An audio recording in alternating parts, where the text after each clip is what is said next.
ओम शांति। संसार में जो लोग सुख के पीछे भाग रहे हैं वो एक बार जरूर सुने, सुख मिलेगा कहाँ। देखिए, वास्तव में संसार में सुख है नहीं, लेकिन सुख नज़र बहुत आता है। हम सबको लगता है कि अब सुखी हो जाएंगे, ये काम बन जाए तो अब सुखी हो जाएंगे, ये हो जाए तो हम अब सुखी हो जाएंगे, ये मिल जाए तो हम सुखी हो जाएंगे। किसी बच्चे की नौकरी लग जाए तो वो सोचता है कि हम जॉब के बाद खुश हो जाएंगे, सुखी हो जाएंगे। माता पिता सोचते हैं कि सुखी हो जाएंगे। किसी के पास कोई वस्तु नहीं है तो वो मिल जाए तो व्यक्ति सोचता है कि हम सुखी हो जाएंगे। कोई अगर किसी क्लास में पढ़ने वाला विद्यार्थी है, वो सोचता है मैं इस क्लास में उत्तीर्ण हो जाऊं, अच्छे अंक आ जाएं तो हम सुखी हो जाएंगे। किसी के पास रहने के लिए घर नहीं है, मकान नहीं है, वो सोचते हैं कि हमें मकान मिल जाए तो हम सुखी हो जाएंगे। तो ऐसे करते करते पूरी ज़िंदगी सुख की तलाश में निकल गई। अब आप बताओ कि सुख किसे मिला, किसे मिलता है सुख। पैदल चलने वाला सोचता है कि साइकिल होती तो सुख मिल जाता, साइकिल मिल गई। फिर सोचता है कि मोटरसाइकिल वाला कितना सुखी होगा, वो हमसे तेज चलता, उसको मेहनत नहीं करनी पड़ती है, ये मिल जाती तो हमें सुख होता। तो वो भी मोटरसाइकिल भी मिल गई है। अब कुछ दिन बाद सोचने लगा कि कार होती तो सुख मिलता, अच्छा होता, कार भी मिल गई। और फिर कहता है कि कार तो हमारी 5 लाख की है, अगर अच्छी वाली 10 लाख की होती तो हमें सुख मिलता। तो 10 लाख की, 15 लाख की भी कार उसने खरीद ली, मिल गई उसको।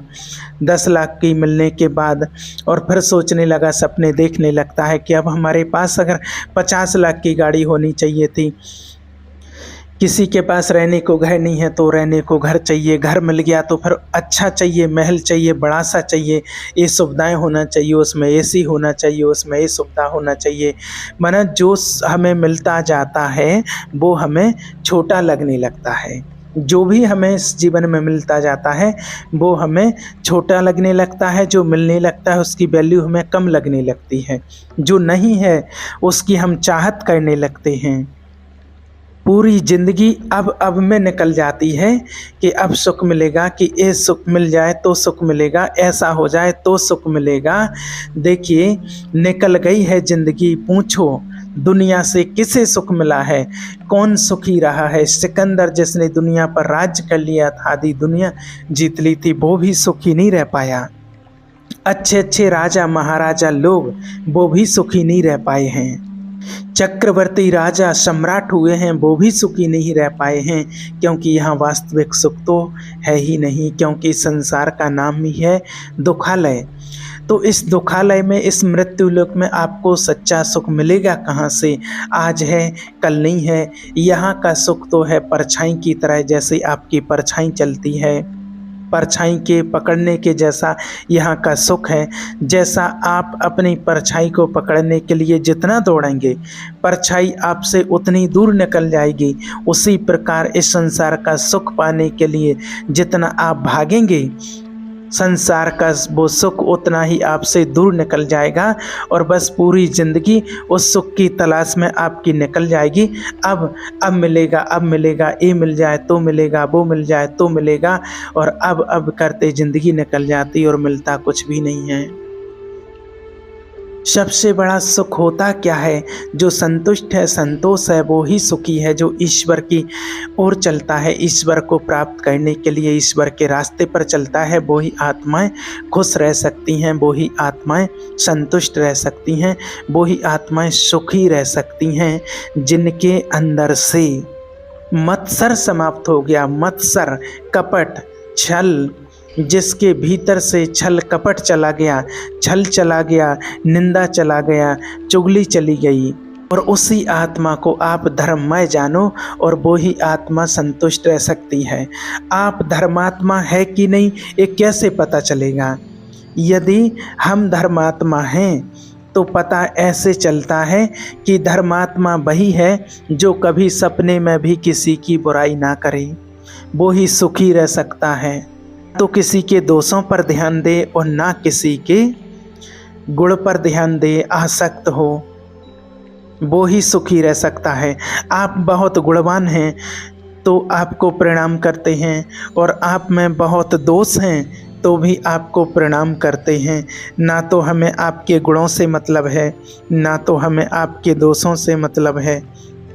यदि हम गुणों से मतलब रखते हैं तो आपसे आसक्ति होने का डर है, आप में आसक्ति हो जाएगी। जो आसक्ति ईश्वर में होनी चाहिए वो आसक्ति किसी इंसान में हो जाएगी। इसलिए जो गुण हैं तो वो गुण दिया हुआ किसका है वो देखिए। जो गुण है वो भगवान का दिया हुआ है, तो क्यों ना हम भगवान को ही याद करें, भगवान से ही अपना संबंध रखें। अगर आप बहुत योग्य हैं, बहुत अच्छे हैं, तो हम अच्छे लोगों से प्रभावित हो जाते हैं। और हमने अच्छे लोगों से भी संबंध रखा, आना जाना बोल चाल, हो सकता है कि उनमें ही फिर मन लग जाए, प्रभावित होने लग जाएं। क्योंकि बहुत अच्छा व्यक्ति है तो उसमें भी तो मन लग सकता है। आपका मन कहीं अच्छे व्यक्ति में लग ना जाए, और अगर कोई व्यक्ति बहुत गलत है और आपको वो कुछ गलत बोला है तो भी आपका मन वहाँ लग सकता है। देखो, उसने हमें गालियाँ दे दी, उसने हमें बेवजह गाली दे दी, उसने हमारा अपमान किया, हमने उससे कुछ बोला ही नहीं है, तो आपका मन वहाँ लग जाएगा। दिन भर आपका मन वहाँ लगा रहेगा, आप उसके बारे में सोचते रहेंगे। तो कोई गुणवान है तो भी आप उसके बारे में सोचते रहते हैं, और दोषी व्यक्ति है जिसमें दोष हैं तो उसके बारे में भी आप सोचते रहते हैं। इसलिए भगवान कहते हैं कि ना गुणों पर ध्यान दीजिए और ना किसी के दोष पर ध्यान दीजिए। एकदम हाथी की तरह रहिए आप। हाथी कैसे रहता है आपने देखा होगा, जब हाथी बाजार से निकलता है, किसी बस्ती से निकलता है, तो कुछ लोग होते हैं कि जो आरती उतारते हैं हाथी की, उसे खिलाते पिलाते हैं, उसे प्रणाम करते हैं, जय हो गणेश भगवान। हाथी देवता का स्वरूप मानते हैं, प्रणाम करते हैं, उनकी आरती उतारते हैं। कुछ लोग हाथी को प्रणाम करते हैं, आरती उतारते हैं, तो हाथी प्रणाम करने वालों को देखता है क्या? और जब हाथी चलता है तो गांव के सारे कुत्ते उसके पीछे पीछे भौंकते रहते हैं, भौं भौं करते रहते हैं, उसके आगे पीछे घूमते रहते हैं। अब बताओ, हाथी किसकी तरफ देखता है? ना तो प्रणाम करने वालों को रिस्पॉन्स देता है और ना ही भौंकने वालों को रिस्पॉन्स देता है। हाथी तो अपनी मस्ती में, अपनी चाल में चलता रहता है, और उसी प्रकार आप उसी मस्ती में मस्त हुए, भगवान की याद में खोए हुए, और बस अपनी मस्ती में आगे बढ़ते रहो, भगवान की तरफ चलते रहो, और वो ही पहुंच पाएगा जो हाथी की तरह अपनी चाल में मस्त होगा, ना गुणों पर ध्यान देगा ना अवगुणों पर ध्यान देगा। वो ही व्यक्ति आगे बढ़ सकता है।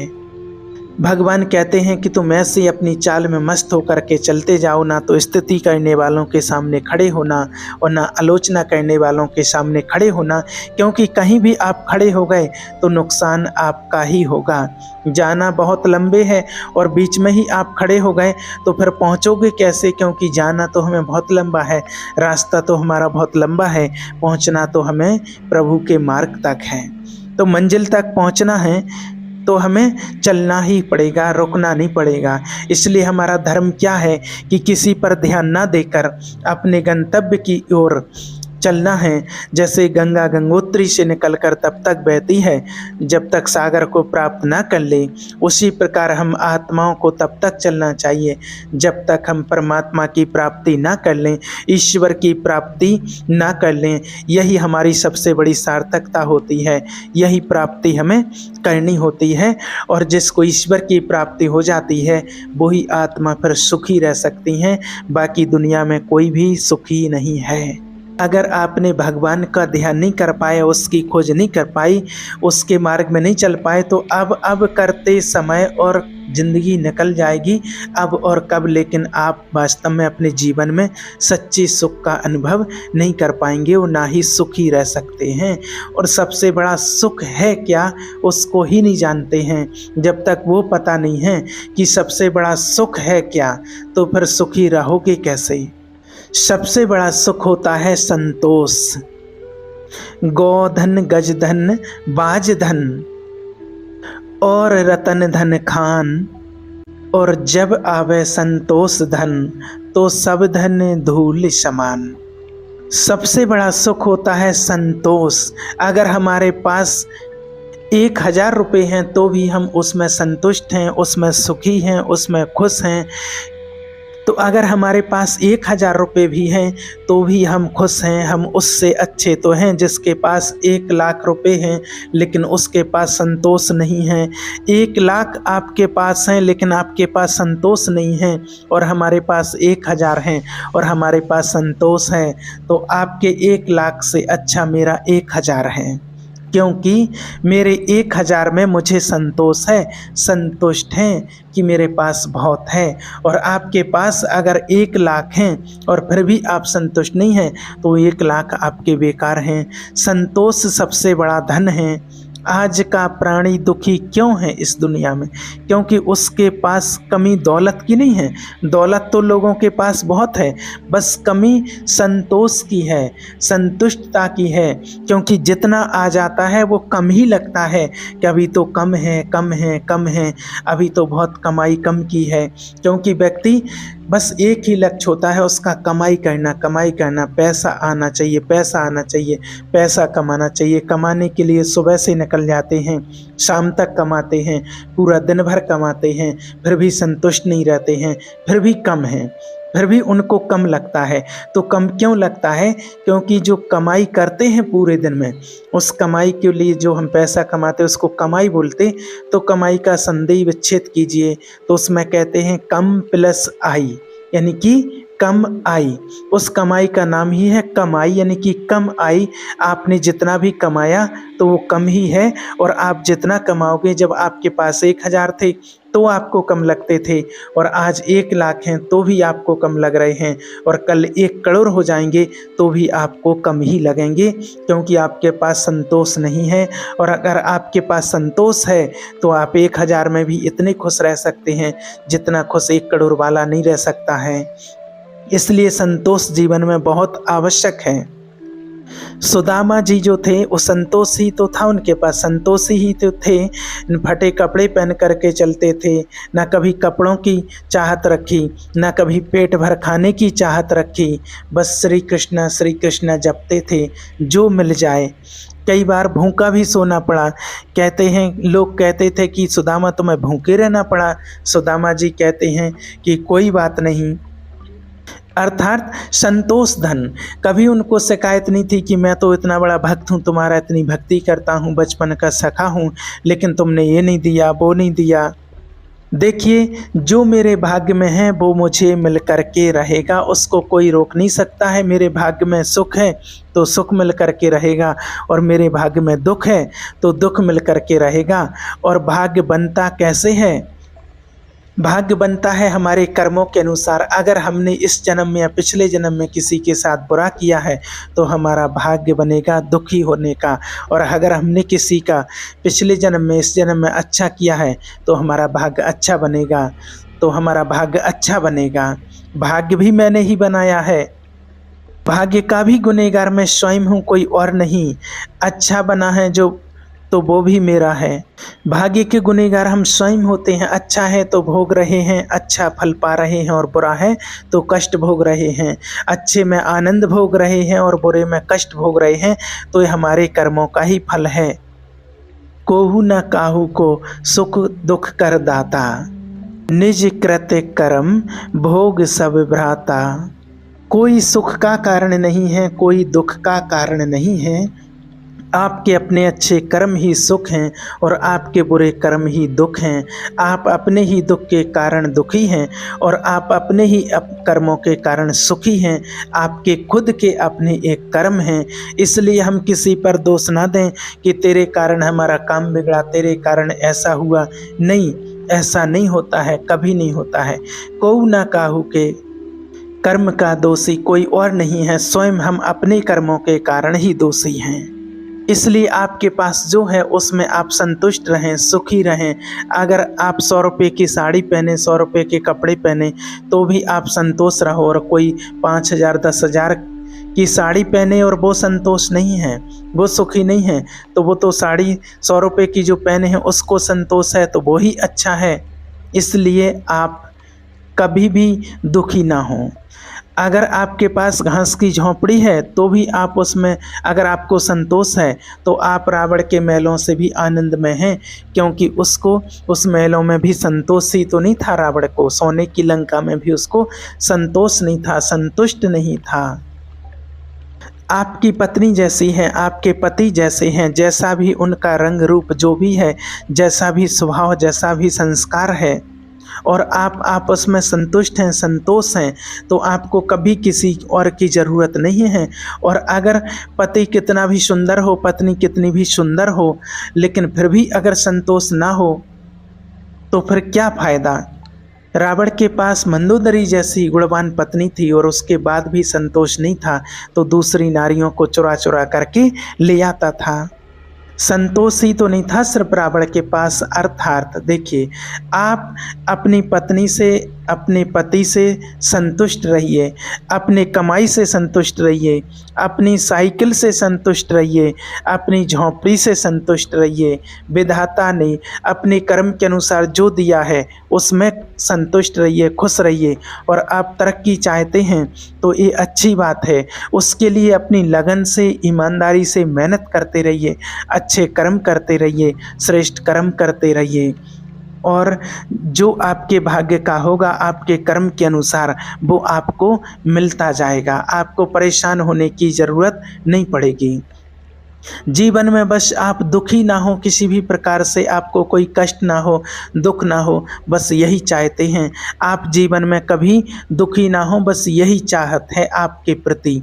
आप सुखी रहें, आप घास की झोंपड़ी में रहें तो भी आप सुखी रहें, तो भी आपकी होंठों पर मुस्कुराहट हो, तो भी आपके होंठों पर मुस्कुराहट देखना चाहते, और आप महलों में हैं तो भी आपके होंठों पर मुस्कान देखना चाहते हैं, क्योंकि मुस्कान तो मुस्कान होती है। और मुस्कुराने के लिए ज़रूरी नहीं है कि हमारे पास पैसा होगा तभी हम मुस्कुराएंगे।